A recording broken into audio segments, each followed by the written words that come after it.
Banange mbalamusizaako nnyo mikwano gyange mwenna abeekumira ku UG Updates TV temukola kyamaanyi nnyo yonna gye musinzira okuba nga mutuwuliriza yonna gye musinzira okuba nga muwuliriza ya UG Updates TV mbategeeza nti nno mukolera ddala ekintu ekyamaanyi nnyo eky'ensusso. Mikwano gyange gwe yenna atannakusubscribinga nkutegeeza nti no genda mu maaso obeere ng'osubscribinga, sharinga, commentinga, likinga. Bino nno ebirowoozo mbireetedde naddala mmwe abaami. Bannange abaami muyige okukola. Kubanga wano ndaba omukyala eyasse bbaawe ng'amulanga ki? Omukyala yasse bbaawe ng'amulanga kukozesa ssente ze z'abadde atawaanira emyaka n'emyaka. Abaami simanyi lwaki oba muyina enkola eno. Sijja kusalira nnyo mukyala ono musango wabula kangabawe. Omukyala eyatugumbudde bbaawe amanyikiddwa nga Gumisiiriza Amos gwe baafumise ekiso gwe mukwano gwange ampulira. Ono nno yabadde mutuuze wa Lushambya village mu Ibanda district. Ono nno Imbu yakozesa ssente za mukyala we we yali asindise ku kyeyo n'azikozesaamu okuwasaamu omukazi omulala.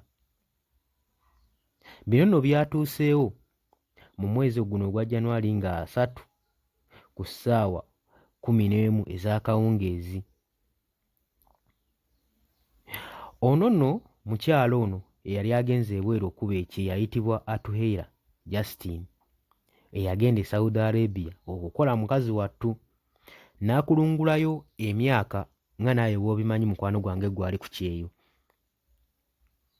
We yali eyo muganda wange yasigala ng'asindika ssente ng'asindikira bbaawe Tumusiiriza Amosi basobole okuba nga beekulaakulanya n'okulabirira abaana nga gwe mulimu gumusindisisa ssente ezo.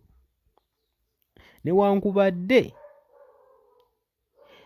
omukyala ono Atuheira Justin bwe yakomyewo ewaka jjojjoozi n'akizuula nti bbaawe Amosi yali akozesezza ssente zonna ze yamusindikiranga z'amaze emyaka n'emyaka ng'ali ku kyeyo abonaabonera n'aziwasaamu omukazi omulala.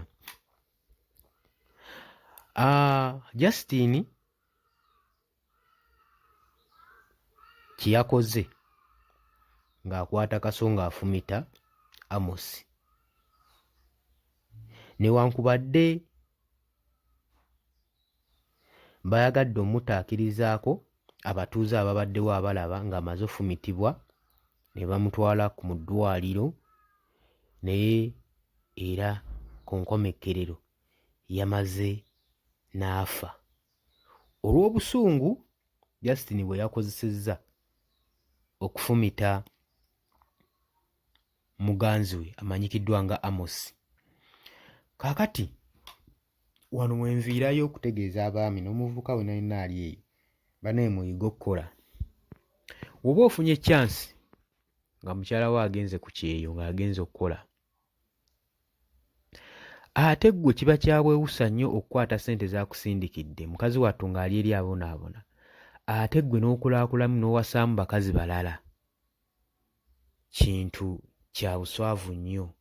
Justin kye yakoze kibi naye ate n'omwami kye yakoze kyatuswazizza nnyo nnyo nnyo nnyo nnyo nnyo.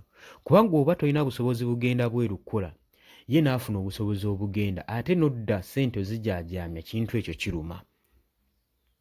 Sijja gamba nti yakoze ekintu ekirungi kye yakoze kikyamu naye nammwe abaami mweyisa bubi si ye yenkola.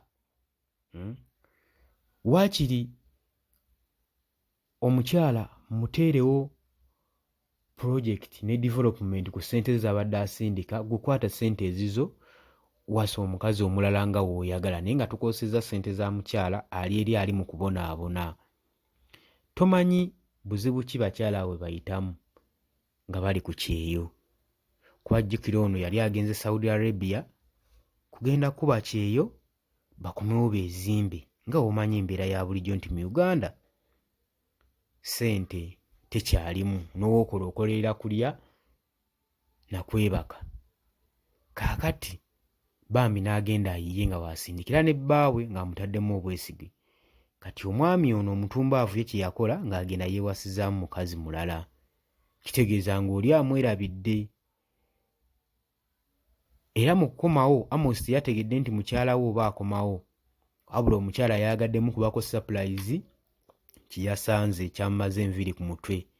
Yafumiintirizaamu ebintu bingi, nette oba nzitooli. Kati mu byombi mu options ebbiri n'asobola okuba ng'alondawo kye yagenze nakyo. Mukwano gwange gwampuliriza kibi nnyo, naye ku sayidi yonna sikiwaagidde. Abaami mweddeko, abakyala bano babonaabona nnyo nga bali ku kyeyo eyo mu nsi z'e Bulaaya. Bambi mubasaasiranga, otwalanga okusaasira kwe n'oweeteeka mu ngatto ze, bambi n'okola ekintu ekituufu, kubanga ye aba yeewaddeyo ate ng'akwesize. So wano abaami mwakoledde ddala ekintu ekikyamu ennyo ennyo ddala. Mukwano gwange kutegeeza nti okyali ku Yugi Updates zonna gy'osinza okuba ng'otuwuliriza. Osobola ogenda mu maaso n'oba ng'otusubscribingako ekintu ky'oba toweerabira, kubanga ffe twagala tugenda kuweereza information yenna agwa mu ggwanga lyo. Obeere updated buli kimu. Nabagamba omulembe gw'okwata amawulire, eggula amawulire gwaggwawo. Kwata smartphone, subscribinga ku Yugi Updates TV, buli kimu ojja kuba okifuna gwe mukwano gwange ali eyo.